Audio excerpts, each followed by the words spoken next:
Perfecto.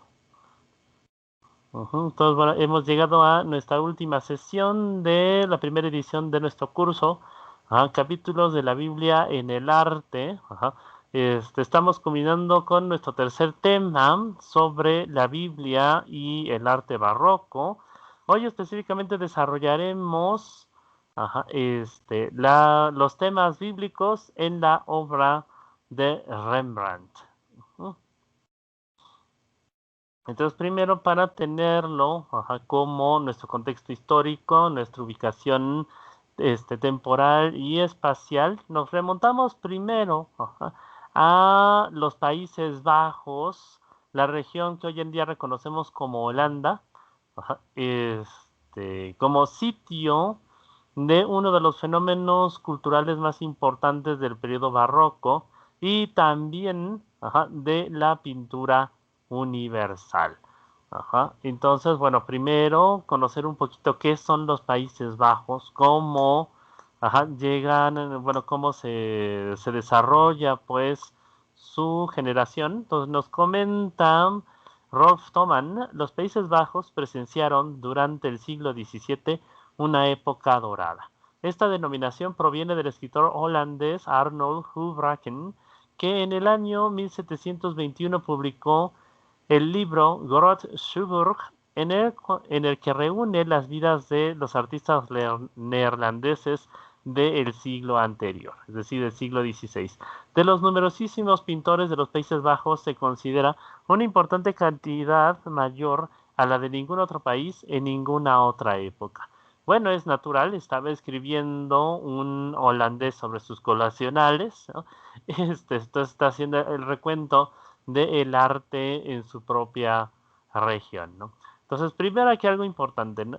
Holanda es una región que toma su nombre, los Países Bajos, precisamente de un pequeño fenómeno geográfico, ¿no? Esta zona es, podríamos decirlo así, una marisma, un circuito de pantanos, de zonas lacustres y ríos, a una zona irrigada por diferentes brazos de río, por diferentes cuencas, en una región que además comienza a sumergirse, comienza a adentrarse en la tierra. Podríamos decirlo que los Países Bajos, la región de Holanda, es una región conquistada al mar. Entonces, por un lado, precisamente por su localización, en el norte del mar Atlántico, o lo que también se conoce como Mar del Norte. Ya se me está yendo la palabra. Pues es una región muy buena para la pesca, muy rica en recursos marítimos y adicionalmente, precisamente por su circuito de ríos, es una zona de agua abundante, muy bien abastecida. Y bueno, lo cual la hace también una tierra propia para la agricultura. Pero bueno, también lo que comentamos, ¿no? Tiene este pequeño defecto. Es susceptible a inundarse, puesto que parte de su territorio se hunde en el mar. Y podríamos decirlo así, los Países Bajos son un conjunto de territorios ganados al mar. Entonces, lo que parece ser este circuito de islas es más bien un circuito de estuarios, un circuito de brazos de mar que culmina, mejor dicho, brazos de río que culmina en el mar, que dividen el territorio en diferentes regiones. Y bueno, también esto a su vez brinda una serie de canales, digamos en general, un circuito de tránsito marítimo, ¿no? Entonces, como las grandes ciudades de la antigüedad, también esta región de Holanda ha sido, podríamos decirlo, localizada junto a un circuito de ríos para facilitar el transporte, tanto dentro de los propios territorios que constituyen los Países Bajos, como también hacia el mar, ¿no? Entonces decimos, es una zona bastante bastante favorecida naturalmente, aunque precisamente ha tenido que ganar gran parte de su territorio al mar, ha tenido que estarlo conquistando y constantemente a través de un sistema de diques, de diversas formas de contención de agua, tiene que estar controlando el nivel del mar para poder sobrevivir. Entonces esto nos implica una cuestión, ¿no? Que en verdad la región de Holanda durante un periodo bastante largo en la historia de Europa no tuvo un protagonismo especial. Ajá, entonces era una región de campesinos, de pescadores, de obreros en general, que estaban constantemente ocupados en esta labor de conquistar, de dominar el territorio para sacar el mejor provecho posible. La idea de paraíso terrenal, Core, que también los escritores hablan de los Países Bajos, se refiere sobre todo a la región norte, que acostumbramos llamar Holanda. La región de Holanda es esta, digamos, es la región, podríamos decirlo, media del país y que está más cercana a la costa. Entonces aquí la vemos, está compuesta por dos territorios, dos cuerpos esencialmente lo que se conoce como Holanda meridional y Holanda septentrional, ajá, que son dos trechos bastante grandes de tierra inmediatamente colocados junto al mar. Es esta región que vemos aquí. El resto de las regiones podemos ver es todavía bastante natural, bastante virgen, llena de campos, llena de bosques, pero es esta región, digamos la región central de los diques que da hacia el mar, la que ha sido más tradicionalmente ocupada, ¿no? De hecho, la mayor parte de las ciudades, la mayor parte de las, cómo se le llama? De los territorios urbanizados se encuentran en estos dos territorios de Holanda Meridional y Holanda del Norte. Como era tierra de campesinos, comentábamos hace un momento, y pescadores, a principios del siglo XVII el norte todavía no había sobresalido culturalmente, al contrario que las provincias del sur, especialmente Flandes. Entonces, en el sur, en lo que se conoce como Flandes y también como Bélgica posteriormente, preponderaba, podemos ver que es una tierra más firme y también preponderaba políticamente durante toda la Edad Media y el periodo moderno el catolicismo. Entonces, esta es una tierra que está dentro de los dominios de la Iglesia Católica, un territorio que tuvo un desarrollo económico muy importante desde mediados y finales de la Edad Media, y podríamos decirlo, bueno, lo reafirmamos que por sus condiciones especiales, el norte tardó un poco más en desarrollarse. Entonces fue, decimos, un circuito de bancos de arena, de islas, que tuvo que ser domesticado para su mejor aprovechamiento, pero que también había, ¿cómo podríamos decirlo? Bueno, políticamente aún no, era un territorio en desarrollo. Entonces nos sigue comentando Thoman, todas las provincias de los Países Bajos habían permanecido primero bajo el reinado de los Borgoña y después bajo los Austrias, hasta que el rey español Felipe II asumió la herencia de su padre Carlos I de España y V de Alemania. Tras la destrucción de imágenes religiosas en 1566, Felipe II reprimió la revolución del protestantismo e impuso un régimen brutal con la ayuda de la Inquisición. Entonces estos territorios también están bastante al norte de Europa. Todavía en el continente no estamos llegando todavía al extremo nórdico, con Finlandia, con Suecia, pero podríamos decirlo, ya es un territorio bastante alejado del centro de la iglesia, bastante alejado del dominio de la iglesia católica y que, igual que Alemania, había experimentado ya una serie de movimientos religiosos desde por lo menos el siglo XIV, que buscaban la renovación de la fe, la renovación de la vida religiosa, ¿no? Esto, por un lado, podríamos decirlo como tópico especial de su cultura, pero también como una condición del propio territorio. Entonces, en general, el norte de Europa es más gélido, la gente tiende a ser más reservada, hay una ética del trabajo más desarrollada, más fuerte, precisamente por toda esta labor que se tiene que implementar para domesticar los territorios, para hacerlos aprovechables. Y esto precisamente ha generado a un espíritu, podríamos decirlo, más industrioso, centrado en el trabajo, en la labor constante, y por el otro un sentido también de libertad y de suficiencia, ¿no? Como es, podríamos decirlo, no del todo extraño en el sur de Europa, pero podríamos decirlo que las condiciones en estos territorios son lo suficientemente extremosas, ¿no? Para generar otra forma de vida e incluso otra forma de pensamiento.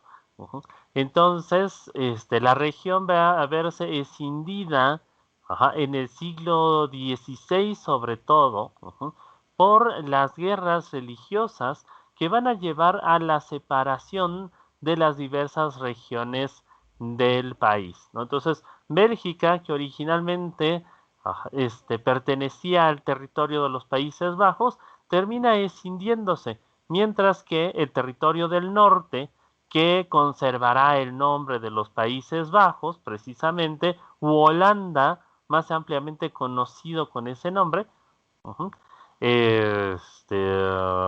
logrará su independencia precisamente para conservar su carácter como territorio protestante. Tras el asesinato de Egmont, uno de los principales líderes protestantes del norte de Europa, comenzó la guerra de independencia que duraría 80 años. Solamente las provincias del norte, bajo la fuerte influencia del calvinismo, consiguieron su objetivo, mientras que el sur, predominantemente católico, siguió dependiendo de España. Las provincias del norte se adhirieron al Tratado de Utrecht y en 1609 consiguieron el armisticio. En el fondo, esto significó el nacimiento de una república independiente en el norte de los Países Bajos. Entonces, recordemos que la lucha entre el catolicismo y el protestantismo no fue solamente una lucha religiosa, sino que también tenía connotaciones fuertemente políticas, ¿no? Entonces, dependiendo de la facción del cristianismo a la que te adhirieras, también estabas reconociendo una serie de autoridades. Entonces, por un lado, el catolicismo reconocía una serie de monarquías ya bien establecidas en Europa, muy antiguas, de mucho prestigio, que a su vez, por ejemplo, entre ellas se encontraba la Casa de Habsburgo, o anteriormente, bueno, y posteriormente también la Casa de los Borbón, aunque, bueno, que en ese momento fueron muy poderosas, y por el otro lado una serie, bueno, sobre todo en Alemania y el norte de Europa, van a también subsistir una serie de dinastías que durante mucho tiempo habían estado buscando la manera de aflojarse, podríamos decirlo así, del control de la Iglesia Católica. Entonces, por un lado, eran, como comentábamos, ¿no?, territorios bastante lejos del centro de Roma y posteriormente de la capital española,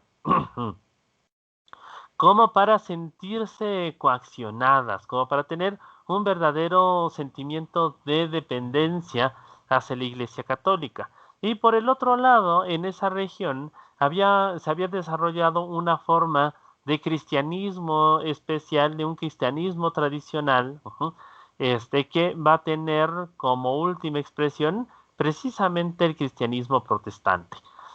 Entonces decimos estas variedades de la fe, estas nuevas facciones religiosas, están apoyadas por una serie de reyes, de casas dinásticas que buscan su independencia, que buscan una hegemonía en sus territorios, sin necesariamente dar las cuentas a España. Esto va a llevar a una guerra bastante larga, 80 años llevan las guerras de religión entre los Países Bajos y el sur católico, que van a dar por último resultado precisamente la fundación de una propia república y posteriormente también de una monarquía, característica de una monarquía independiente.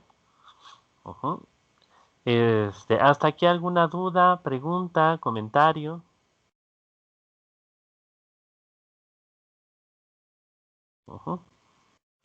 Ok, entonces seguimos. Ahora vamos sobre la cuestión del nuevo arte. Sobre todo desde principios del siglo XVII, aunque esto tiene sus antecedentes ya por lo menos desde el siglo XIV. El arte, sobre todo la pintura, en las provincias del norte, en Holanda, comenzará a sobresalir bajo su propia forma. Entonces aquí hay algo importante, ¿no? La pintura es una disciplina artística, muy amplia, pero que depende sobre todo, ¿no? De diferentes cuestiones de las regiones en las que se difunde, ya sea por el temperamento, la forma de ser, las expresiones culturales, de los pintores de una región, también por los materiales accesibles, y asimismo por, podríamos denominarlo así, las características del territorio, ¿no? Entonces la pintura es un arte visual, es un arte que quiere imitar el ambiente, los territorios en torno de sí, y en este aspecto, pues, los temas, los motivos artísticos de los diferentes pintores, pues se van a basar precisamente en aquellos elementos que pueda reconocer inmediatamente en su contexto.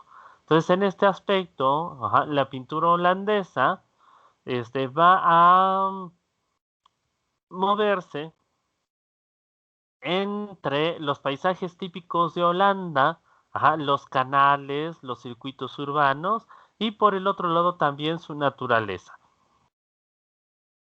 Pero esto a su vez, se va a ver ampliado por el modo de vida comercial y de pesca que se va a desarrollar en esta región. Entonces nos comenta al respecto Thoman, contrariamente al gusto artístico clasicista del siglo XVIII, valoraban precisamente desde un interés supuestamente parecido, es decir, los pintores holandeses, la pasión que mostraban los holandeses por la realidad, aparentemente sin intención de idealizarla. Hasta muy entrado nuestro siglo, se pensaba que se habían atrevido a renunciar a conceptos superiores.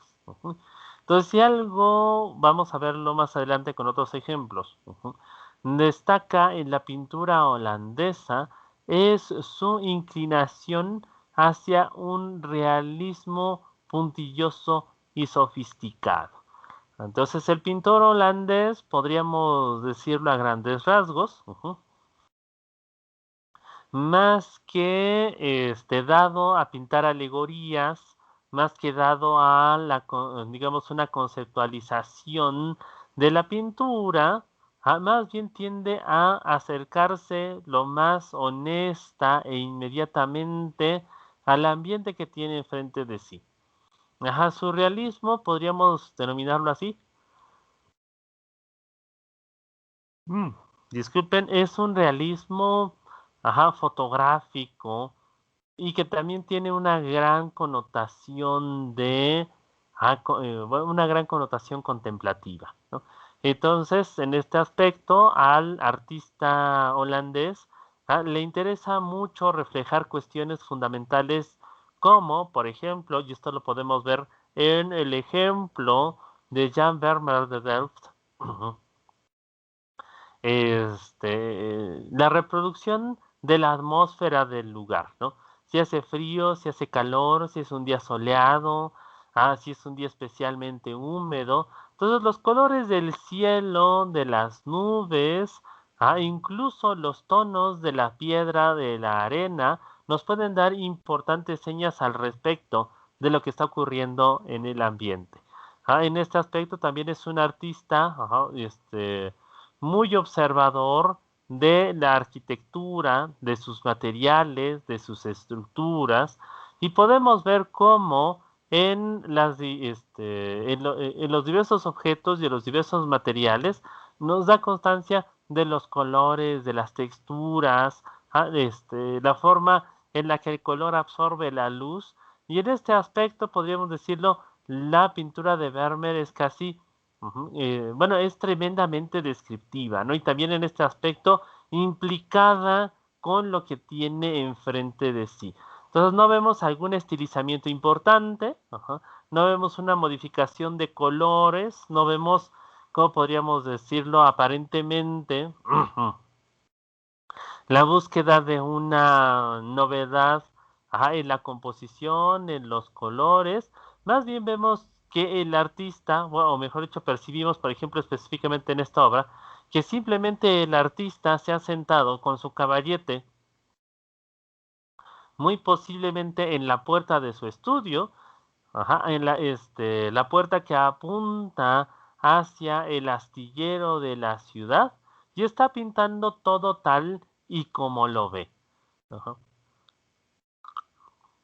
También en este aspecto sus cuadros están llenos de una parsimonía, de una sensación de paz, de serenidad bastante importante, a que nos evoca al mismo tiempo el objetivo de observación concienzuda, pero también como de reflejo interior que buscan estas pinturas. Entonces no es solamente lo que se ve, sino aquello que produce dentro de uno, dentro del espectador, la escena que está contemplando. El sermón sobre la futilidad de las cosas terrenas era inevitable en Holanda, en la Holanda calvinista. En vista de los valores divinos eternamente vigentes, se consideraban fútiles y vanas las cosas terrenas, reafirmo. Este concepto de vanitas es el leitmotiv de la época barroca.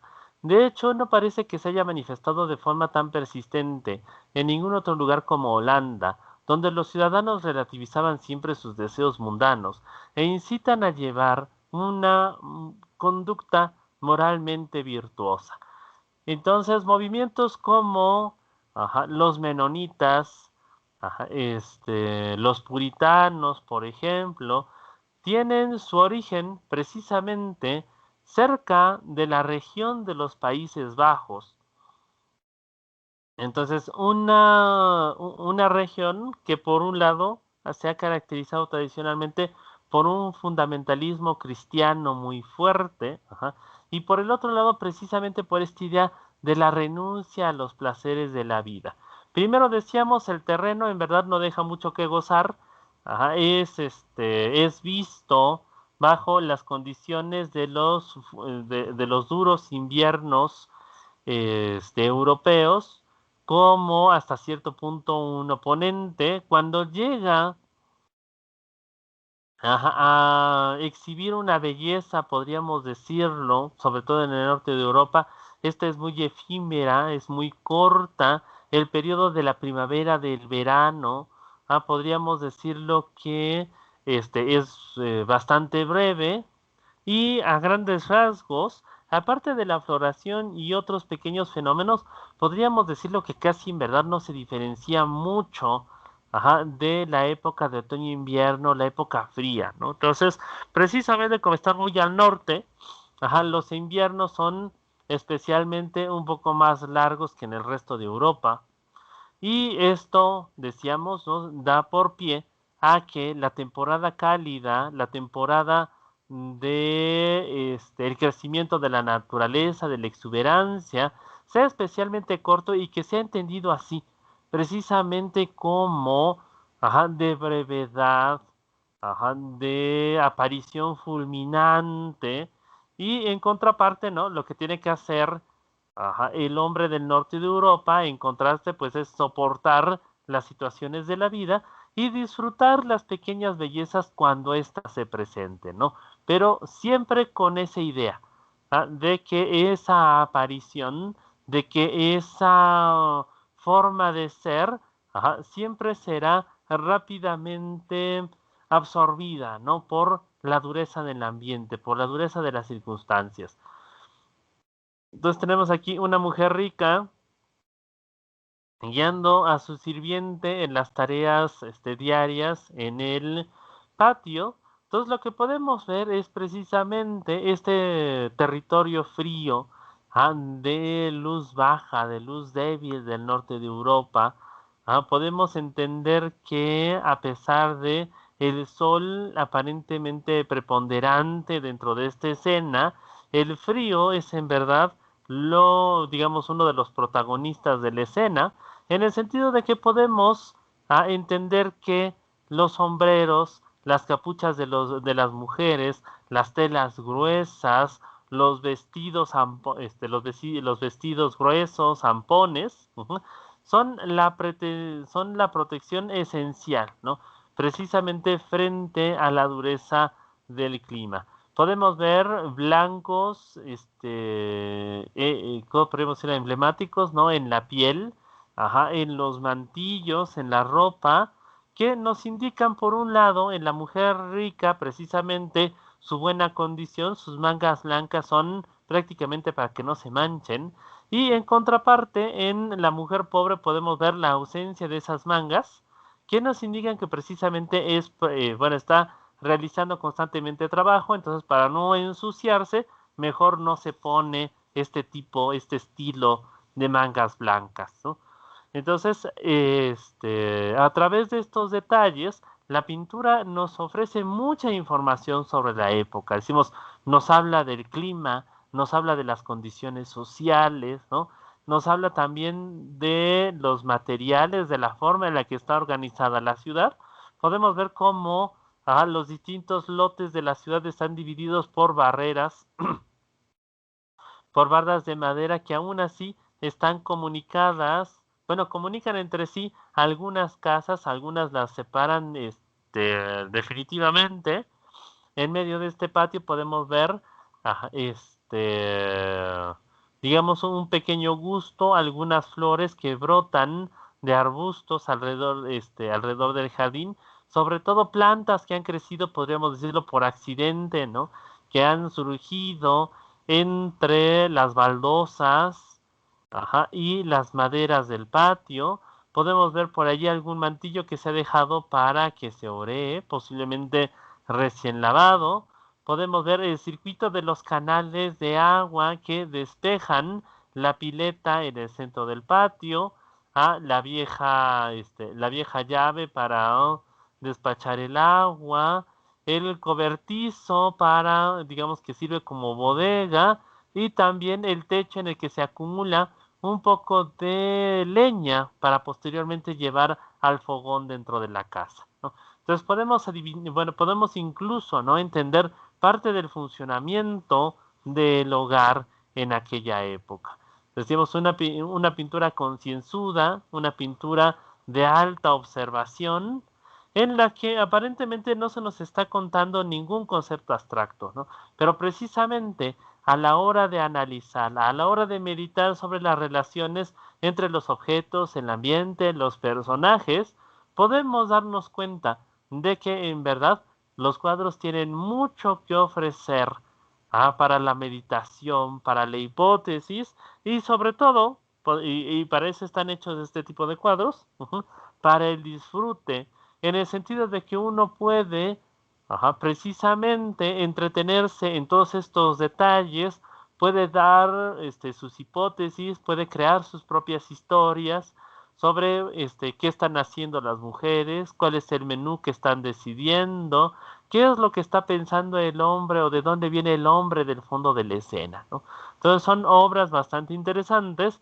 que basan lo que podríamos decirlo así, su carácter intelectual o conceptual, precisamente en su poderoso desarrollo descriptivo. La estructura burguesa dominante marcó de forma decisiva las artes y los pintores se pusieron a disposición de los intereses de los ciudadanos.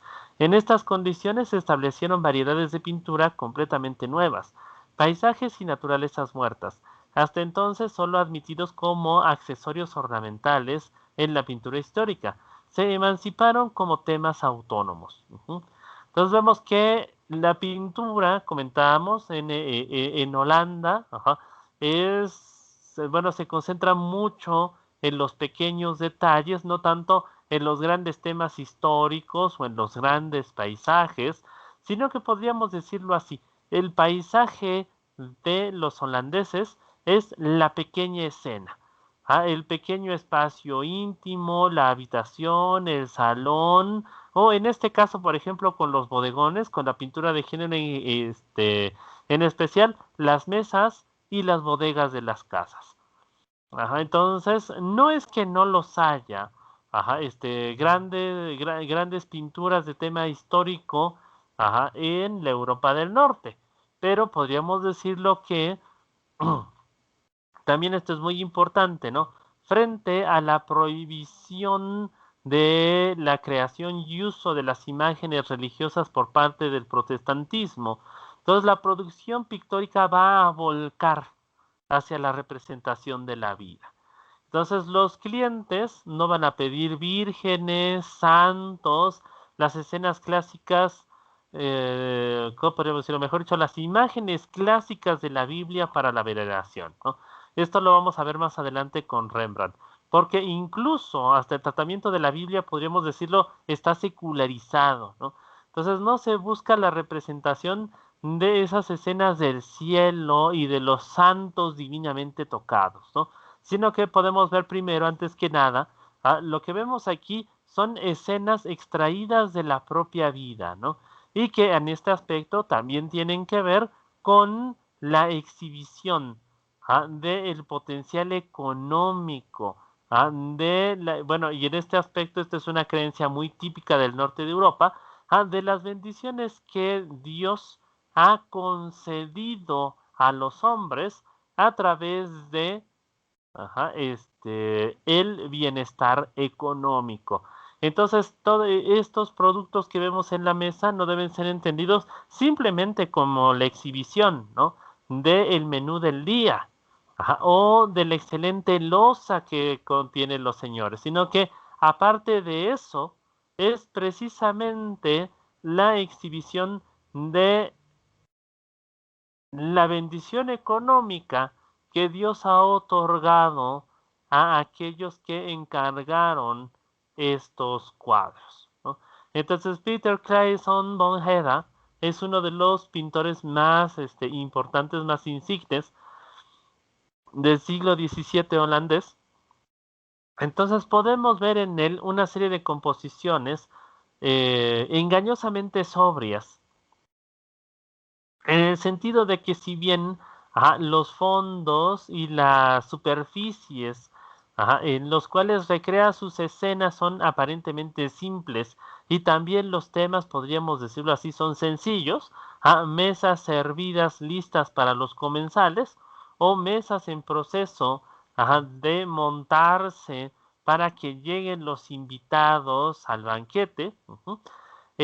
Podemos ver que en todos los detalles que se presentan frente a nuestros ojos, en verdad hay una gran cantidad de observación. Hay toda una historia, podríamos decirlo así, contada en cada uno de los brillos, en cada una de las texturas, en cada uno de los colores y en las superficies de los objetos que estamos contemplando, ¿no? Entonces, en este aspecto, Peter Claesson, es un genio para, podemos ver aquí, ¿no? Reproducir diferentes características de cristales. No podemos ver una copa de vino blanco, una copa de agua. También es muy bueno con los metales. Podemos ver los reflejos de la fuente que tenemos en primer plano. De el despachador de crema que tenemos al fondo. También podemos distinguir, ¿no? Ese brillo de plata de esa fuente, precisamente, en contraste de el brillo un poquito más opaco, más mate, de las bandejas de latón, bandejas y platos de latón que tenemos hacia los costados, hacia la izquierda, ¿no? De la misma manera podemos distinguir, ¿no?, la textura un tanto dura del caparacho de las jaivas que vemos en el fondo, en contraste de la textura más blanda de las uvas o aceitunas que parecen estar en el plato, o también la rugosidad del bolillo, este pan que trajeron los franceses de Europa durante la invasión, ahí lo podemos ver. Entonces del pan que tenemos en la esquina, ¿no? Entonces, la escena en sí es escrupulosamente detallista. De hecho, ¿cómo podríamos decirlo? Esta imagen la podrían buscar en internet para poder aumentarla, ver los diferentes detalles, las diferentes texturas. Podemos decir que es verdaderamente prodigiosa esta capacidad de Peter Clayson de reproducir la realidad a través de su pincel. Pero en este aspecto también evocan un tanto, podríamos decirlo así, el contraste entre los lujos, ¿no?, el gusto de la vida, y de nuevo el contraste de la futilidad, ¿no? Entonces el limón se está secando, el limón que tenemos en la mesa se está secando, la jaiba ya está muerta, y los vinos, lo que está aquí, está por consumirse, está por irse, ¿no? Entonces incluso toda esta belleza de nuevo está revestida bajo este mensaje, ¿no?, de lo que está pronto a terminar, de lo que simplemente no va a poder pervivir. Para los holandeses, la pintura paisajista mostraba la abundancia del país. Los valiosos objetos de las naturalezas muertas y los interiores de las casas reflejaban prosperidad y unas relaciones comerciales a escala mundial. La navegación constituía la base de lo último, por lo cual adquirieron especial importancia los cuadros de marinas. Entonces, la burguesía y la nobleza holandesa habían logrado su riqueza precisamente gracias a sus compañías marítimas, ¿no? Entonces, varias de ellas contrataban o eran dueñas de importantes astilleros, cuerpos navales y también barcos mercantes que llevaron el comercio holandés en un primer momento a diversos lugares en el norte de Europa, incluso del Mediterráneo y el norte de África, y más adelante, incluso se animaron, ¿no?, a darle la vuelta al continente africano, ¿no?, y adentrarse en el Caribe para fundar nuevas colonias, en las cuales obtuvieron diversos productos, sobre todo las famosísimas especias. Era en gran parte dominado el mercado por los holandeses, y también el cultivo del azúcar.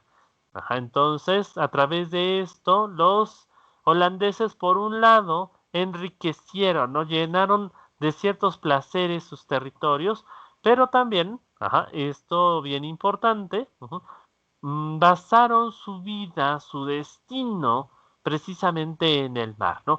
Y de hecho, en dos de las pinturas que hemos visto, se puede ver esta influencia. Entonces, primero, en la pintura, en la vista de Delft, de Vermeer, y también en esta última obra, El Molino de Vig Dursted, un pueblo precisamente en la costa del Atlántico, en la que más que preponderar en sí el tema del molino, que se usaba sobre todo para aprovechar la harina de trigo, lo que podemos ver es el tema del mar, ¿no? Cómo el territorio, como lo comentábamos, sí, se va hundiendo en el mar, y se puede ver en el fondo precisamente la embarcación, ¿no?, el pesquero, que representa también la razón de ser de la riqueza del territorio, ¿no?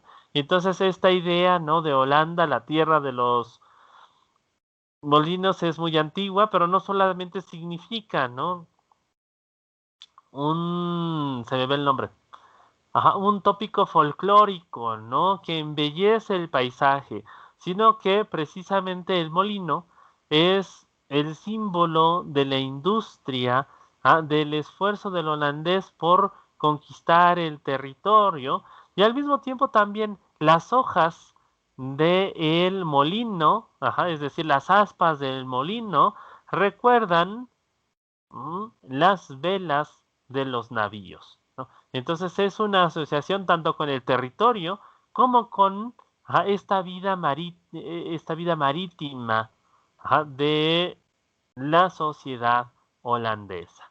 ¿Hasta aquí alguna duda, alguna pregunta, comentario?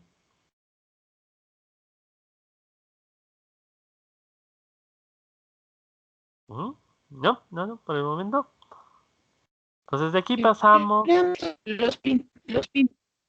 Yo tengo la pregunta. Ah, sí, adelante. ¿Los holandeses son los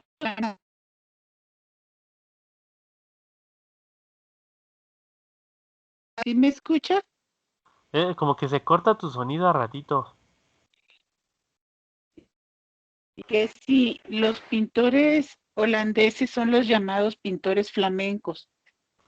Bueno, la región de Flandes, bueno, originalmente era un mismo territorio, Holanda y Flandes, pero ya con el tiempo se les llama flamencos más a los de las ciudades del sur, lo que hoy en día conocemos como Bélgica.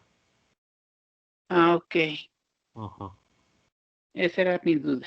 Gracias. De acuerdo. Entonces, es una distinción histórica, lo que decíamos originalmente los dos territorios, estaban muy unidos, eran parte de una misma provincia, y en el siglo XVI, se separan.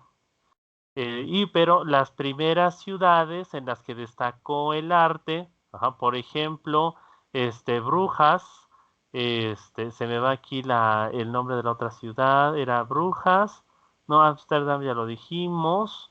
Bueno, la región de Flandes en general más bien es la región del sur, ¿no? Entonces, bueno, de aquí seguimos ahora con Rembrandt, con Rembrandt Hammerson van Raagen. Entonces, bueno, para conocer un poquito sobre su carrera, su personalidad. Entonces, primero que nada, ¿no? Tenemos en Rembrandt la figura del gran artista holandés por excelencia, ¿no? Entonces, una cosa era, por ejemplo, no es que anteriormente no haya habido artistas importantes, ¿no? Hemos dicho, muchos de los pintores que se conocen como flamencos eran reconocidos precisamente como pertenecientes a esta región, ¿no? Roger Baden, por ejemplo, los hermanos, ¿cómo se llama? Los hermanos Van Dyck, precisamente provienen de esta región, pero decimos están caracterizados o están más reconocidos con el sur, ¿no? En el norte, tenemos por ejemplo a Vermeer, pero su figura es hasta cierto punto eclipsada en la historia de la pintura holandesa, sobre todo por la prodigalidad, por la generosidad de la obra de Rembrandt. Entonces, si tenemos alrededor de unas, creo que son como 36, 30, 36 pinturas, plenamente identificadas de la mano de Vermeer, de Rembrandt, su obra se puede contar por miles. Primero, por la que está desarrollada por su propia mano, la que él mismo ejecutó, y segundo, por la generosa cantidad de copias de sus obras principales que fueron desarrollados por los discípulos de su taller.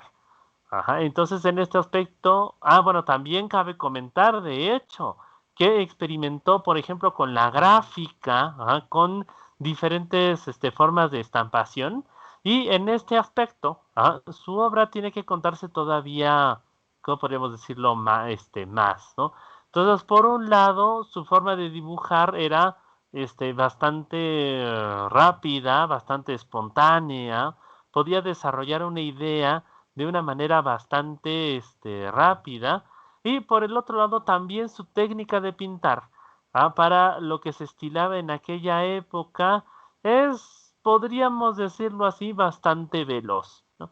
Entonces, un hombre ¿cómo digamos? De mucha habilidad, pero que también controló un taller bastante importante, primero en su Leiden natal y posteriormente en Ámsterdam, que va a ser la ciudad de sus grandes logros. Entonces nos comenta Thomann al respecto.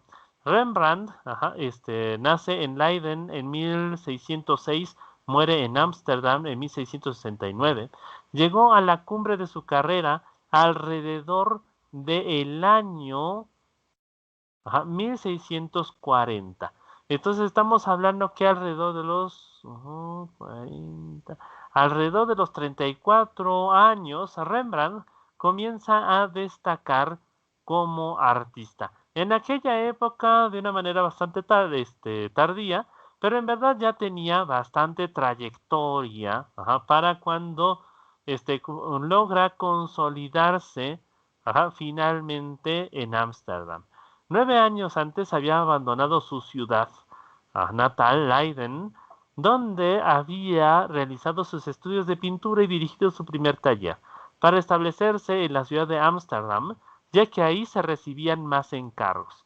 Es decir, era una ciudad más, ¿cómo podríamos decirlo?, más rica. Hoy en día sigue siendo famosa, bueno, primero por sus cultivos de tulipanes, segundo también por una serie de artesanías de cerámica, de madera, de latón.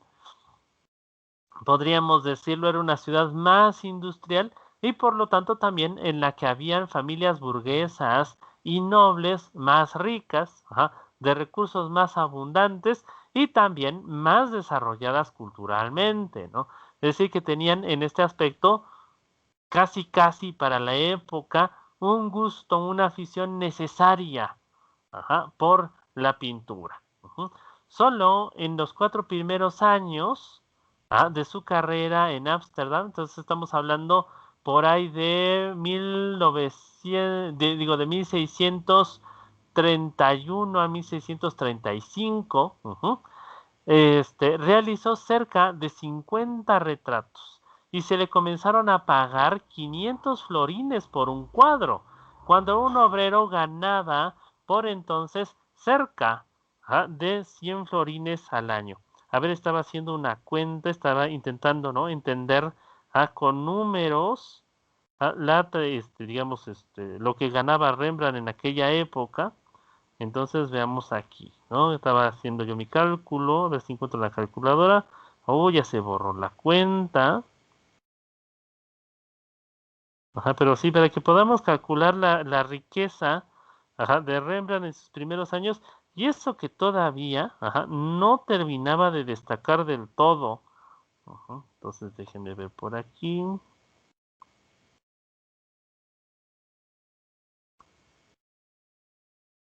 ¿Cómo se hace esto? Ya. Estábamos diciendo que son 500 florines por 50 retratos, ¿no? 500 florines por 50 retratos. Esto por 4, no. Sí, por 50 retratos. Esto entre 4 años, para calcular cuánto ganaba al año. Ganaba 6,250 florines al año. Entonces ahora, vamos a ver tipo de cambio. Déjenme calcular, más o menos un florín debe ser lo que un centenario el día de hoy. Vamos a ver, vamos a buscar.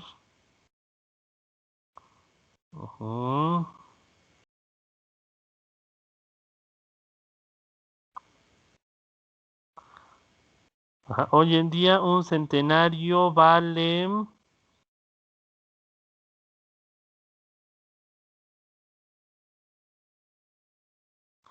Uy, 49,000 pesos. Vamos a ponerle 50,000 pesos, ¿no?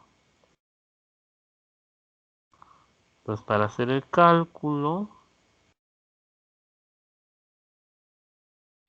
vamos a multiplicar los 6,250 por, dijimos, 50,000 pesos.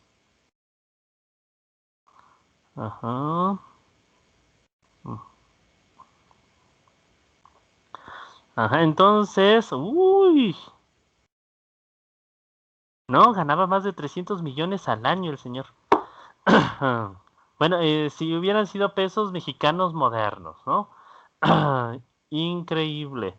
Entonces ya le empezó a ir muy bien y bueno, posteriormente, ¿no? Incluso pujaba por sus propias obras en las subastas para darles un mayor precio, ¿no? Cuando creía, bueno, no, ¿cómo podríamos decirlo, no? Primero, él no, llegó cierto momento en que ya no trabajaba por encargo, ¿no? Sino que él elegía su tema, decidía qué era lo que quería pintar según sus intereses, según sus gustos, lo realizaba y bueno, tenía tantos clientes, tanta gente que en lugar de buscar bueno, quién comprara la obra, la sometía a subasta. Entonces, cuando no le parecía lo suficiente, ¿no? Lo que estaban ofreciendo por una pintura, por así decirlo, ¿no? Si él consideraba que cierto cuadro, ¿no? Debería costar más de, no sé, estaban ofreciendo 5,000 florines y él consideraba que en verdad esa pintura era lo suficientemente meritoria, ¿no? Para que tuviera un precio mayor, él mismo empezaba a pujar por sus cuadros, para presionar y así obligar a que la gente, ¿no? Ofreciera más por ellos y entonces, bueno, de esa manera ganaba mucho más, ¿no? Entonces decimos, en un primer momento recibía encargos, gran parte de su primera obra tiene que ver con retratos, con obras específicamente, ¿cómo podríamos decirlo?, demandadas y, bueno, por el otro lado, ¿no? Va a desarrollar posteriormente una serie de temas, una serie de obras que ya va a manejar desde la dinámica precisamente de la subasta, ¿no? Entonces, obra creada para cotizarse, no simplemente para ser comprada. Entonces, Rembrandt era de origen humilde, su padre era molinero en Leiden, pero al igual que Rubens, intentó perfeccionarse continuamente. Estuvo matriculado en la Universidad de Leiden y asistió a clases de latín, ya que el conocimiento de la lengua latina era imprescindible para cualquier pintor de historia. En la ciudad de Ámsterdam se relacionó con intelectuales judíos en cuyo barrio se encontraba su casa. Entonces, varios factores de su vida, ¿no? Entonces, primero, nace de un medio muy humilde, lo cual le va a incentivar, ¿no? Siempre a estar buscando la manera de superar su pasado, podemos, de problemas económicos, ¿no? Entonces también es por esto que, ¿cómo podríamos decirlo, no? Va a continuamente, no estar pendiente de su desarrollo económico. Era un hombre, primero, que llevaba muy bien su contabilidad, segundo, que planeaba perfectamente sus estrategias económicas y tercero, que también era tremendamente generoso con su persona. En el sentido de que bueno, se daba muchos gustos, ¿no? Compraba ropa elegante para sí, para sus modelos, tenía de los mejores, las mejores losas, de los mejores elementos en su casa para que le sirvieran de escenario para la pintura o bien de placer, para su propio hogar, ¿no? Entonces, en este aspecto solía codearse con los mejores comerciantes, tener, siempre asequibles los mejores productos. De nuevo este esfuerzo, ¿no? Por abandonar ese estado de precariedad primigenio. Y segundo, también tenía una fuerte afición intelectual. Primero, porque la carrera lo requería, y sobre todo, ¿no? Porque, bueno, en aquella época, los cuadros que dejaban dinero, porque eran los patrocinados por la iglesia o por el Estado, eran los cuadros históricos, que representarían primero tanto precisamente la historia del país, o en este caso también los cuadros religiosos, ¿no? Entonces era una manera, bueno, siguiendo la ideología de aquella época, bueno, bastante segura de conseguir encargos, y a partir de eso también de asegurarse un desarrollo económico, ¿no? Y adicionalmente tenemos este factor fundamental, ¿no? Para poder conocer mejor la Biblia, tenía como asesores también una serie de amigos intelectuales judíos que precisamente le ayudaban a desarrollar los puntos de vista desde los cuales planteaba sus obras. Al igual que Rubens, construyó su taller a lo grande y durante toda esa década, es decir, de 1630 a 1640, dio trabajo a cerca de 150 alumnos, ¿no? Lo que decíamos aquí para que veamos el tamaño de su taller. Entonces Rembrandt trabajaba a lo grande. Entonces, por eso, por un lado, ¿no? Abunda su propia obra, pero también abundan las copias firmadas por su taller. Elaboraban copias de sus propias obras que él mismo firmaba y que se vendieron después creaciones de sus alumnos firmadas por él. Entonces, en este aspecto, esto no era, ¿cómo podríamos decirlo? Despreciativo, ¿no? Ni era mal visto por los alumnos, como que Rembrandt les estuviera robando su trabajo. Primero, todo mundo sabía que Rembrandt tenía ayudantes y segundo, que Rembrandt firmara una de tus obras era una forma de impulsarte en ese momento, ¿no? Era, por así decirlo, ¿no? Como una especie de título, de diploma especial, ¿no? Mi alumno trabaja bien, desarrolla bien el estilo, y su obra es lo suficientemente digna como para ser certificada por el taller. Entonces, más que la obra personal, como hoy le entendemos hoy en día, una obra firmada era una obra a nombre del taller y por lo tanto con el reconocimiento de excelencia de aquel que controlaba la calidad de ese centro de entrenamiento y estudios. En este aspecto, por el mismísimo Rembrandt, ¿no? De lo que decíamos, en aquella época esto no se entendía como que el maestro estuviera usurpando la obra del alumno. Más bien estaba reconociendo la calidad que el alumno había podido lograr. Esto estaba permitido según los estatutos de los gremios. Pero nadie lo explotaba tanto como Rembrandt.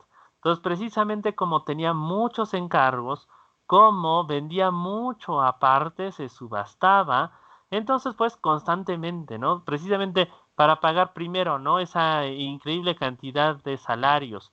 Imagínense, 10 años, 150 alumnos, estamos diciendo que más o menos al año, por así decirlo, mantenía por lo menos a 15 alumnos. Entonces eso también era una inversión muy importante para el desarrollo de su trabajo, ¿no? Y sobre todo en aquella época, un salario verdaderamente tenía que asegurarte la vida. Uh-huh. Entonces aquí vemos algunas de sus primeras obras tempranas. Entonces estamos viendo primero un grabado, una punta seca, así se le llama este tipo de obra. Podemos ver que podríamos describirlo a grandes rasgos así, un dibujo trazado con líneas. Entonces la punta seca, bueno, esta técnica es básicamente un dibujo realizado con punzón sobre una placa de cobre. Entonces, en lugar de tener lápiz o cualquier otro tipo de instrumento, muchas veces el artista primero esboza lo general de la forma rápidamente con tinta y posteriormente comienza a trabajar el dibujo precisamente con el punzón de metal que prácticamente raya, crea surcos sobre la superficie de la placa de cobre. Entonces, de una manera, podríamos decirlo, muy concienzuda, muy suave, cada una de las rayitas va creando un surco y sobre este surco posteriormente se coloca tinta, que es absorbida dentro del surco para posteriormente ser impresa. Entonces, de esta manera, por un lado, se mantiene un carácter bastante improvisado, podríamos decirlo así, del trazo, Parece que Rembrandt recién acaba de realizar este dibujo. Y bueno, por el otro lado también podemos ver que de una manera concienzuda, delicada y sobre todo a través de un sistema de interacción de cruce de líneas, es que se van generando los diferentes tonos dentro de la imagen, lo cual ayuda a dar una sensación de atmósfera, de profundidad y también de precisión, característica de esta tela y que Rembrandt sabía explotar muy bien, ¿no? Entonces, por un lado, digamos, teníamos el bosquejo rápido primero y posteriormente, ¿no? Esta habilidad del grabador de ir colocando los dibujos y de consolidar de una manera más o menos rápida una obra final. Esta misma característica, pero ahora en trazo con pintura, también guarda gran parte de su trabajo pictórico, ¿no? Entonces, primero decíamos, Rembrandt es un gran dibujante. Entonces, con un esbozo más o menos rápido, podemos ver, delimita los elementos esenciales de la escena. El cuerpo del ángel y de Jacob, las alas del ángel. Entonces, dando a entender que es de noche y que la escena está un tanto indefinida precisamente por la falta de luz, podemos ver que gran parte de los elementos de la escena en verdad no están bien delimitados, no están bien desarrollados, ¿no? Gran parte de el fondo está meramente esbozado por un conjunto de manchas y también si ponemos atención en los ropajes, en los rostros, en el cabello, en los diferentes elementos de la escena, incluso en los que aparecen más desarrollados, en verdad la escena está muy esbozada. Entonces, más que desarrollada, digamos aquí, Rembrandt sería el contrapunto, por ejemplo, de Peter Kreis o de Vermeer. Entonces, en lugar de tener cada plumita de la ala del ángel perfectamente dibujada, cada rizo perfectamente trazado y también cada pliegue de la ropa perfectamente descrito, lo que podemos ver es más bien, por así decirlo, una serie de manchones, pero que están tan bien colocados, tan magistralmente puestos en la tela, que parecen recrear de una manera muy detallista, muy puntillosa, los detalles de las diferentes texturas. Pero esto es pleno efectismo. Primero, para realizar pinturas como estas, Rembrandt necesita tener lo mejor solucionada posible en su cabeza la imagen, el esquema que quiere desarrollar. Y segundo, también un óleo muy pastoso, muy, ¿cómo podríamos decirlo? Muy viscoso, que pueda crear esas texturas simplemente con el arrastre del pincel. Entonces, básicamente lo que hace Rembrandt es colocar la plasta de pintura, primero los colores, déjenme acordarme cómo va, primero los colores claros, y una vez que esas plastas claras han secado, coloca los colores oscuros por encima a modo de veladuras. Es decir, aplicando el color muy diluido sobre la capa primigenia para precisamente poder dar este efecto que incluso ayuda de transparencia que ayuda a reforzar las texturas. Entonces, por último, en las regiones donde quiere remarcarlo, donde quiere remarcar la luz, aplica una serie de pinceladas claras a modo de destellos, ¿no? ¿Qué es lo que le da esa calidad luminosa a sus cuadros, a pesar de que en verdad las zonas de luz están bastante restringidas? La próspera evolución de Rembrandt tuvo como consecuencia, al igual que en el caso de Rubens, un matrimonio de conveniencia. En el año de 1634 se casó con Saskia von Hüleyburg, que provenía de una familia de aristócratas frisios, es decir, del norte de los Países Bajos, y se le concedió una cuantiosa dote. Pronto pudo sentirse Rembrandt como un aristócrata primerizo, ya que era el pintor preferido de la generación dominante. Como Rubens se estableció en una gran mansión, su joven esposa le servía a menudo como modelo. Entonces, aquí de nuevo, ¿no? Varias cuestiones. Entonces, para poder ubicarse socialmente, para poder consolidarse en su sociedad, primero debemos recordar que la sociedad barroca, que de hecho, podríamos decirlo así, es una extensión de la sociedad medieval, a pesar de que históricamente estaba más desarrollada, es una sociedad de jerarquías muy marcadas. Entonces todavía existe un prejuicio, una separación muy fuerte y definitiva entre, por un lado, la iglesia y la nobleza, y por el otro lado, los vasallos. Los vasallos que, a pesar de que pudieran ser comerciantes muy ricos, comerciantes que incluso a veces eran, ¿cómo podríamos decirlo?, más pudientes que los monarcas o que los prelados más importantes de la iglesia. De todas maneras, pertenecían, por así decirlo, a el segundo o tercer rango de la sociedad. Ajá. Entonces, también porque la nobleza, hay que recordarlo, es algo bueno, que ni siquiera se ganaba, ¿no? Que venía de la sangre, era algo con lo que se nacía, era algo heredado, por lo que ni siquiera tenía que ganarse, ¿no?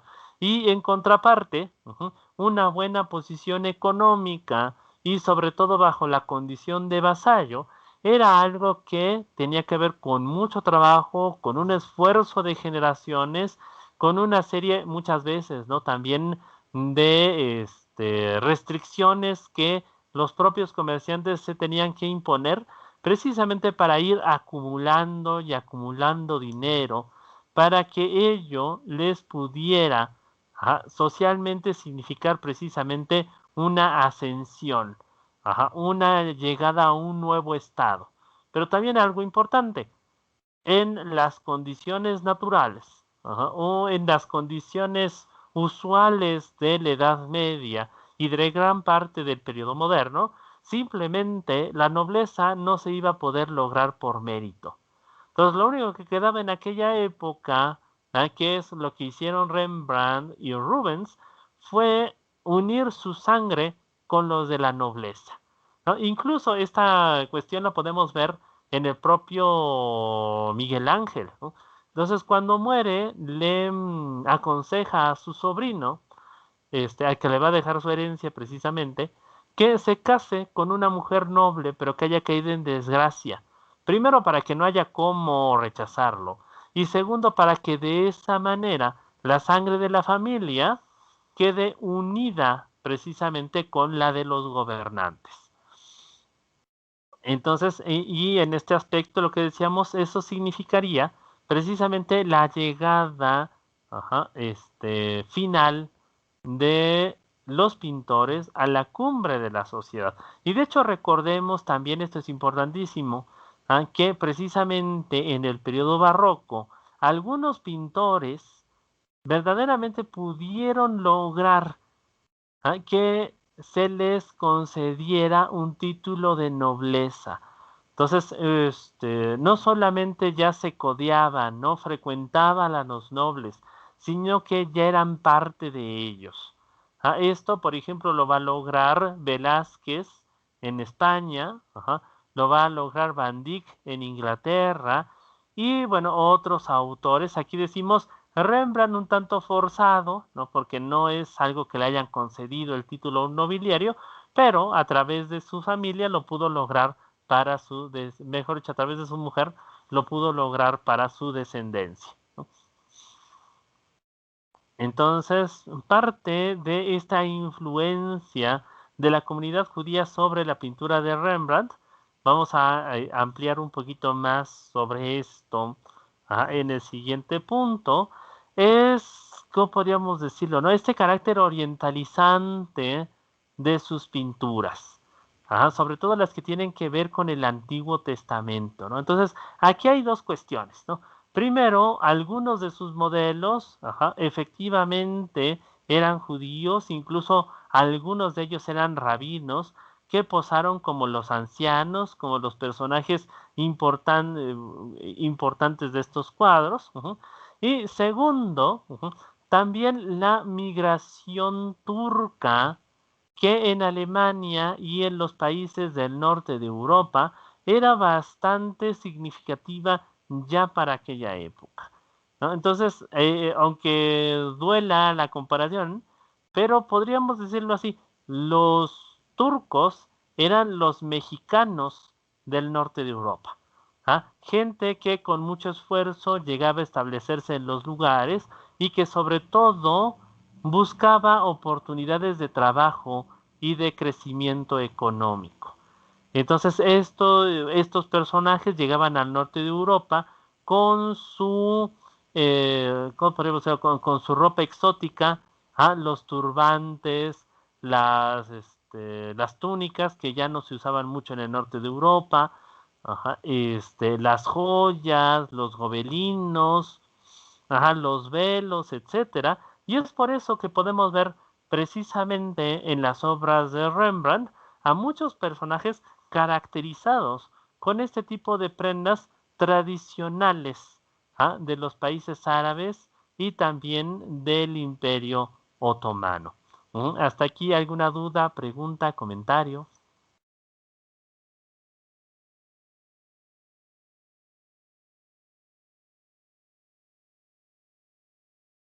¿Ahí vamos bien? Ok. Entonces, aquí nos pasamos al Antiguo Testamento. Entonces, el Antiguo Testamento va a ser uno de los temas principales de la obra de Rembrandt, sobre todo en el mundo religioso. También tiene obras del Nuevo Testamento, pero pues en verdad, ¿no? Esto sería ampliar significativamente la participación de Rembrandt en este curso. Ya lo iremos pensando, pero sí se cabe comentarlo, ¿no? Precisamente por, primero, el carácter generoso de su obra, y segundo, porque también fue uno de los temas que obligadamente desarrolló, ¿no? Entonces tiene esta obra que podríamos decirlo, es incluso más secular. Y en contraparte tiene una obra de un carácter más religioso, pero que sobre todo tiene que ver con el Nuevo Testamento. Entonces nos comentan aquí, Rembrandt dedicó cerca de 50 pinturas a escenas del Antiguo Testamento, de las cuales había un interés especial en Holanda. Los predicadores calvinistas incitaban a un estudio detallado de las historias bíblicas y en la gran comunidad judía existía naturalmente una relación con el Antiguo Testamento. En Ámsterdam, los judíos que habían emigrado, en su mayoría de Portugal, no estaban apartados en guetos, sino que vivían de modo, más o menos estrechamente con el resto de los ciudadanos. Entonces, primero podemos reconocer por el número de obras que le dedicó, que también, bueno, que también debemos reconocer, ¿no? Un número considerable de copias, cerca de 50 pinturas. Podemos entender aquí la trascendencia del Antiguo Testamento para Rembrandt.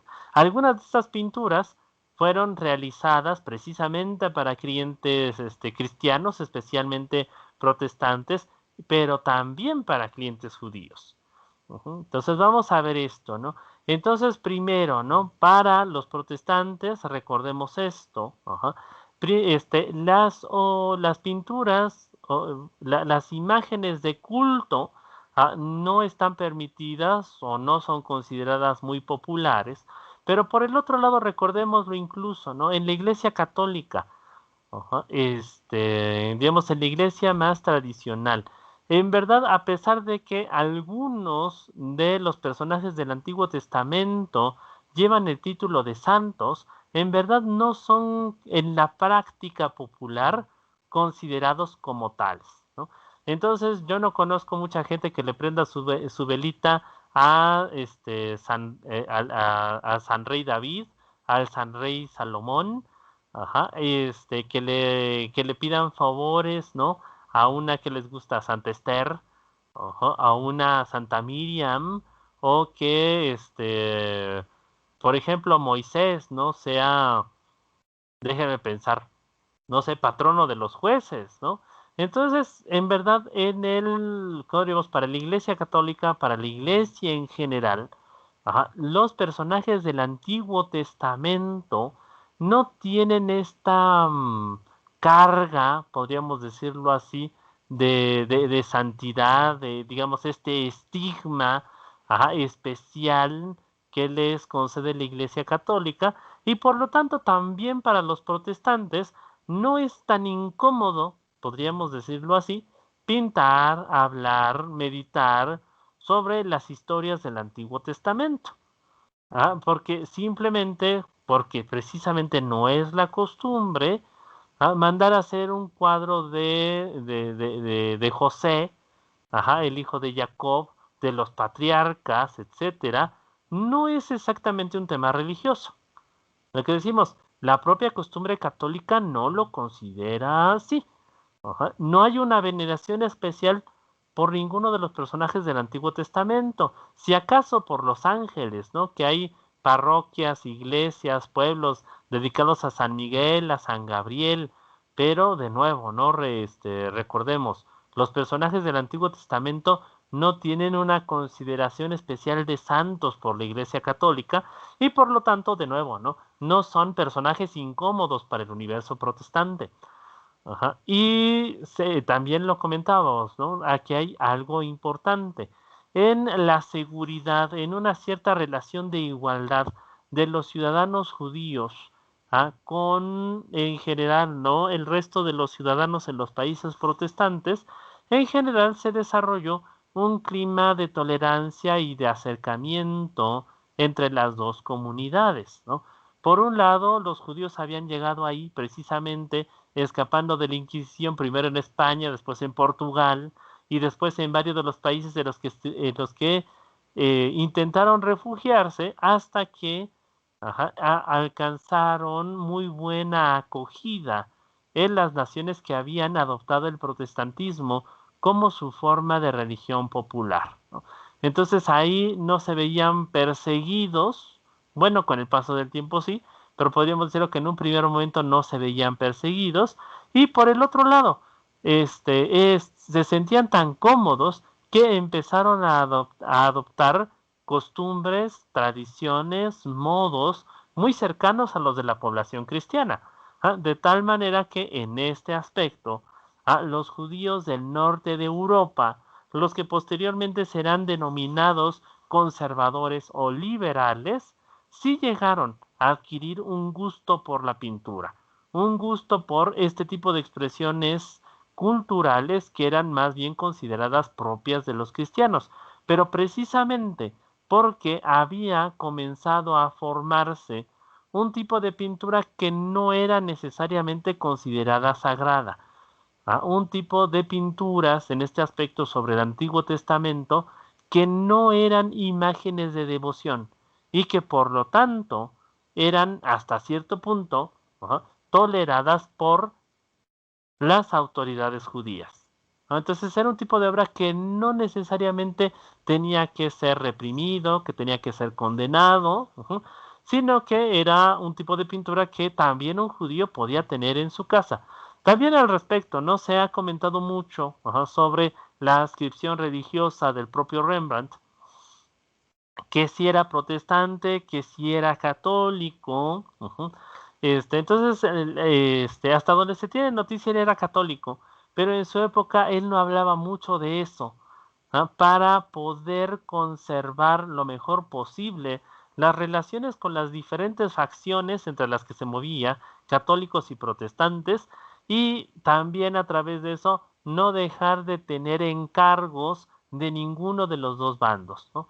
Entonces así podía pasar por católico a veces, podía pasar por protestante, y bueno, en general la gente no preguntaba mucho, con eso podía taparle el ojo al macho, y lo que decíamos, ¿no? Podía no dejar de atender los cuantiosos encargos que en la primera parte de su carrera llegó a desarrollar. Entonces aquí tenemos algunas de estas pinturas del Antiguo Testamento, ¿no? Podemos ver lo que decíamos, ese desarrollo, ¿no? Dentro del plano exótico de la pintura de Rembrandt, ¿no? Entonces, para evocar el Oriente, el aspecto de los turbantes, las robas pesadas, incluso las espadas, ¿no? Tenemos aquí a Potifar representado como un egipcio, pero como un egipcio de la época mameluca, es decir, con ropa árabe, su gran turbante, su sable, y en este aspecto José, en el fondo, lo podemos ver también vestido con una túnica de estilo árabe, pero para distinguirse con la cabellera suelta, ¿no? Al estilo, por ejemplo, de Jesús en las pinturas del Nuevo Testamento, ¿no? Entonces, de esta manera hay citas de diferentes regiones, de diferentes épocas, en las pinturas de Rembrandt. Aquí esta obra José relata sus sueños a Jacob.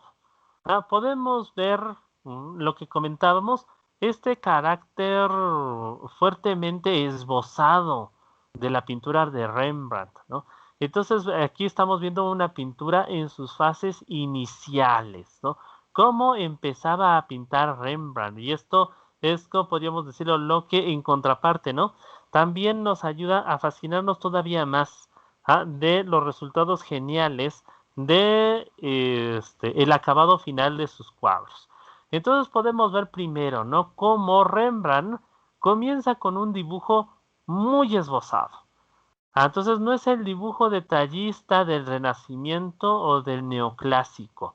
Podríamos decirlo así, que Rembrandt comienza con una serie de garabatos, ¿no? Que hacen la forma general del objeto del personaje, de la pose y el gesto que quiere pintar, ¿no?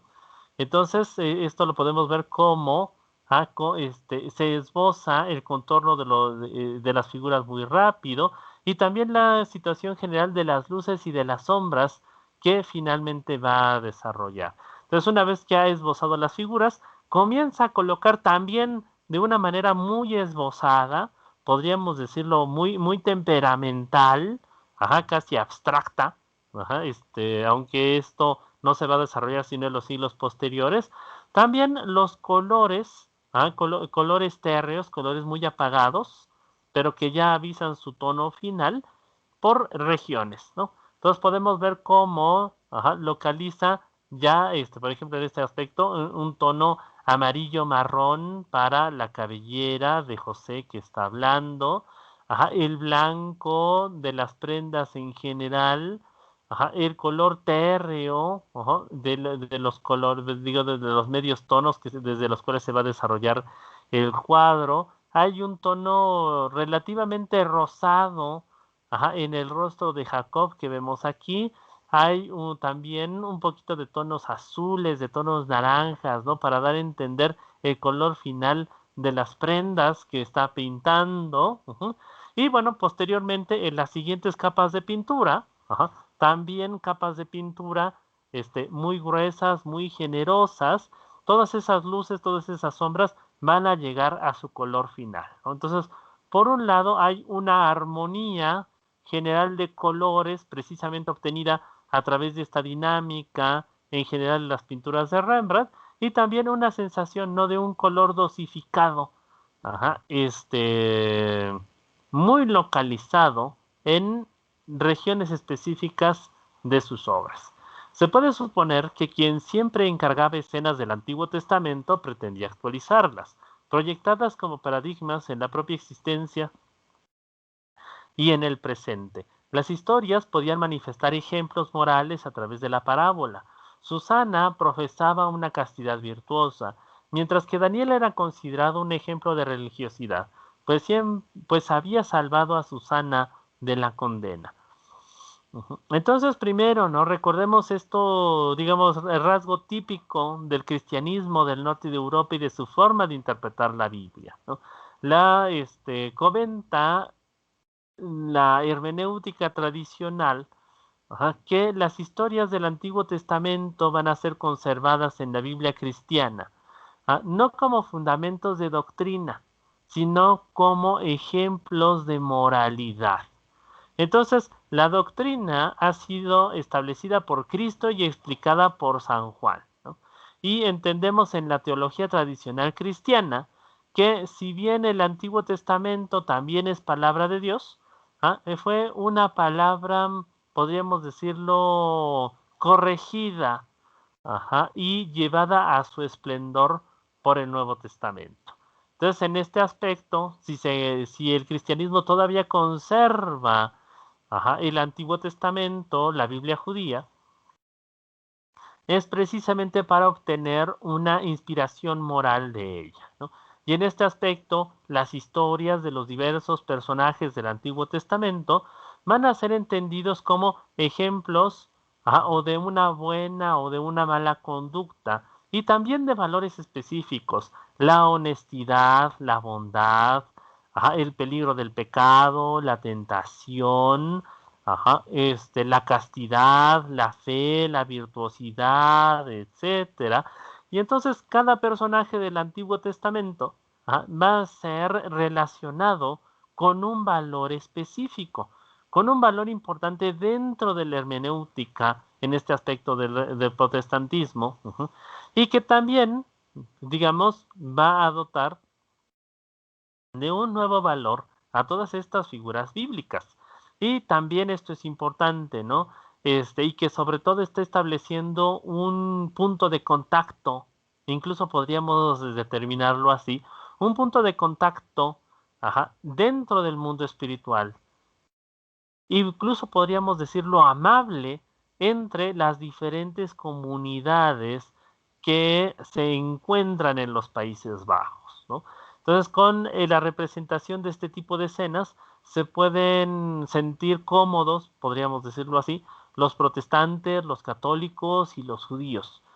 Y no hay ni una pretensión en estas pinturas de imponer una opinión, una doctrina por sobre las demás, ¿no? Entonces tenemos aquí: Moisés rompe las tablas de la ley. Entonces Moisés, visto como el gran educador, como el gran patriarca del Antiguo Testamento, de cierta manera prefigurador del Evangelio y de la figura de Cristo, primero porque fue el gran maestro y segundo porque instituyó la ley, ¿no?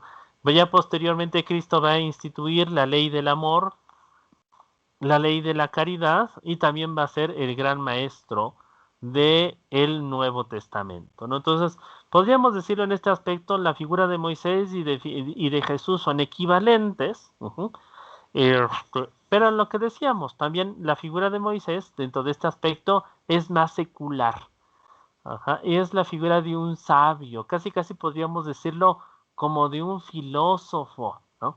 Entonces, este tipo de pinturas, o mejor dicho, esta en específico, la pintura de Moisés, a pesar de inspirarse en un tema religioso, no es una imagen de culto.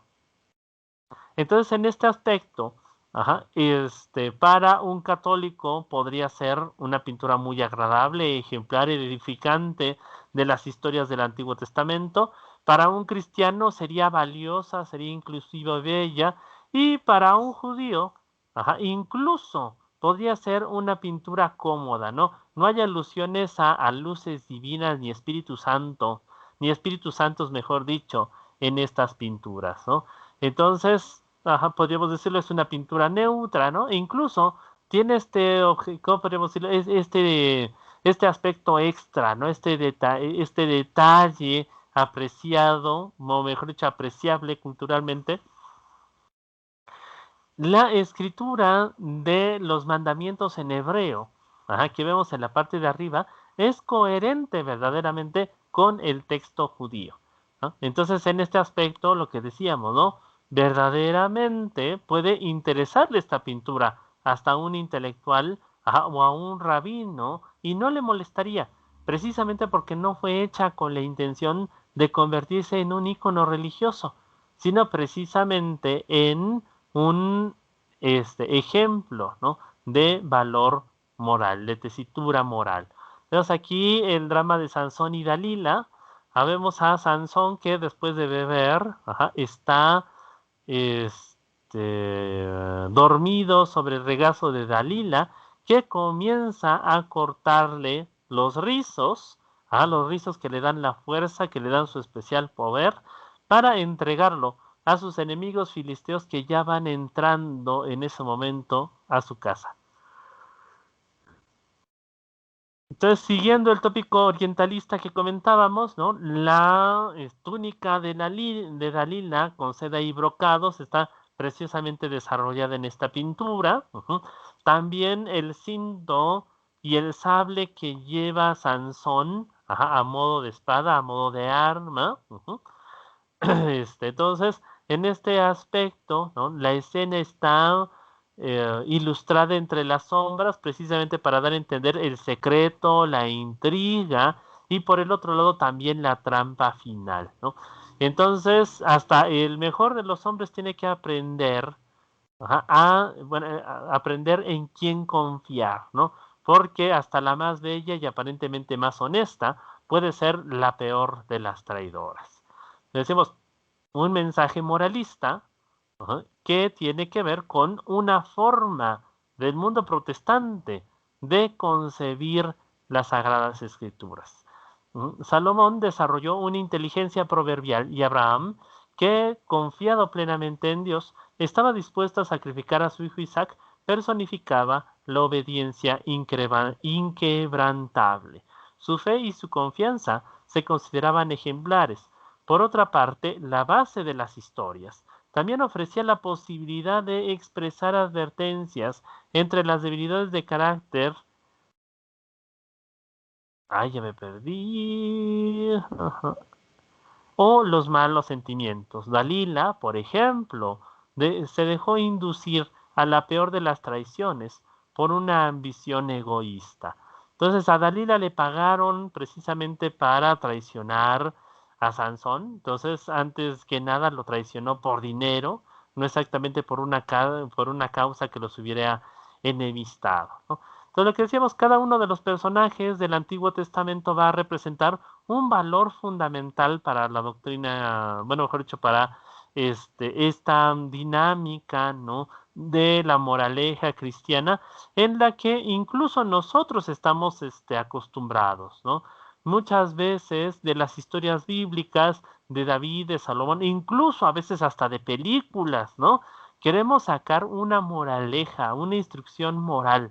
Entonces, no porque en sí estos productos artísticos hayan sido creados con un objetivo moralista, pero tenemos tan marcada esta idea de que tenemos que extraer un valor, una indicación ética que irremediablemente preguntamos por ella, ¿no? Pero decimos, esto es parte de una dinámica de cómo el mundo protestante se acerca a la historia del Antiguo Testamento, cómo la piensa, cómo la recrea, y en este aspecto también cómo la representa, ¿no? Entonces estas ideas, digamos, estas escenas recreadas desde un ambiente dramático, en el que el escenario adquiere el papel también de trasfondo para una historia moral que nos ayude a concentrarnos en una característica, en una dinámica especial de la escena, es también punto clave del desarrollo de estos temas. Pues también pintó frecuentemente, bueno, anteriormente habíamos hablado de Susana, no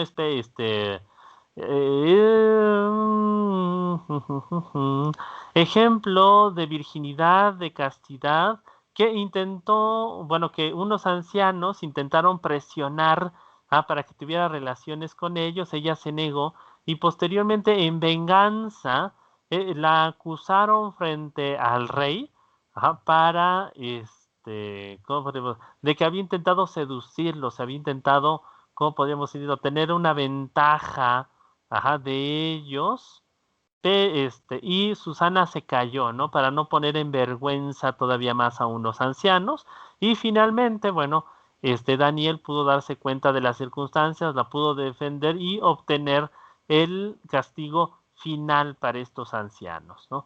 Entonces esta idea, ¿no? De nuevo, aunque hay ciertos valores rescatables en la Biblia y que tienen que ser precisamente ilustrados de una manera neutra a través de estas escenas, ¿no? Entonces también no vemos esos, a pesar de que sí los hay, pero no vemos este carácter, ¿no? Como elevado, bello, embellecido de los ángeles, no vemos el sobredorado, no vemos estos rostros demasiado bellos o demasiado feos, ¿no? Que precisamente llaman a la veneración, al gusto, a la conquista de los sentidos, sino que son escenas, podríamos decirlo, más o menos neutras, que precisamente nos llaman a concentrarnos en el tema, más que propiamente en el goce estético, aunque ello no deja que la forma en que Rembrandt organiza los colores, las formas dentro de la escena no dejen de tener un valor estético, artístico, intrínseco. También pintó frecuentemente a Esther, la judía casada con Asuero, el rey de los persas. Esta arriesgó su vida para convencer al rey de que alunara un edicto contra los judíos. Los holandeses veían en los judíos perseguidos por el imperio persa un paralelismo con su propia situación, una comunidad de fieles que no era aceptada por la España católica. Entonces también esto es muy propio del mundo protestante, ¿no? ¿Cómo podríamos decirlo? La tendencia, ¿no? A reconocer su historia en la historia bíblica. Entonces las personas eligen los nombres de sus hijos precisamente como para inspirar, bueno, escogen nombres bíblicos para sus hijos precisamente para inspirarles a ciertos valores, ciertas ideas que ellos identifican con los personajes bíblicos. En un primer momento podríamos decirlo como para inspirarlos, pero también con el paso del tiempo, esto es más o menos frecuente, muchos de estos personajes terminan buscando de alguna manera hacer paralelismos de su vida con la de los personajes bíblicos cuyo nombre lleva, ¿no? El banquete de Baltasar de Rembrandt, que podemos ver ya esta obra al final precisamente para cerrar el curso.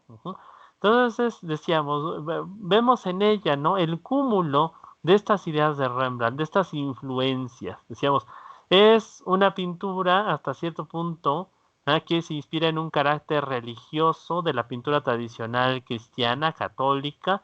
Esto irremediablemente lo vemos en la forma de representar, por ejemplo, la mano de Dios, la sagrada escritura que brota del cielo. También el oro que reviste la mayor parte de la escena. Por el otro lado veíamos el orientalismo inspirado en los turcos, precisamente en los grandes turbantes, en las vestimentas exóticas del hombre, de las mujeres. Vemos de nuevo la influencia judía en la escritura en hebreo que precisamente emerge del cielo, en esta forma hasta cierto punto familiar, despreocupada, de representar la escena bíblica. Y por último, este moralismo de la iglesia tradicional de las tendencias protestantes, ¿no? Entonces Baltasar que usó los instrumentos del templo de Jerusalén, las bandejas, las copas, las vasijas, para un banquete propio, es decir, que usó lo sagrado para provecho personal, termina siendo avisado de su próxima desgracia y condena, precisamente por la mano de Dios que se aparece en los cielos para dictar su veredicto final. El imperio persa caerá mejor dicho, el imperio babilónico caerá durante su mandato para dar paso en adelante al imperio persa, ¿no? Entonces, para dejar bien claro, ¿no? Que con lo sagrado, incluso con los instrumentos sagrados, no se juega. Entonces, y ahí, bueno, la moraleja final. Entonces, bueno, hasta aquí alguna pregunta, alguna duda, comentario.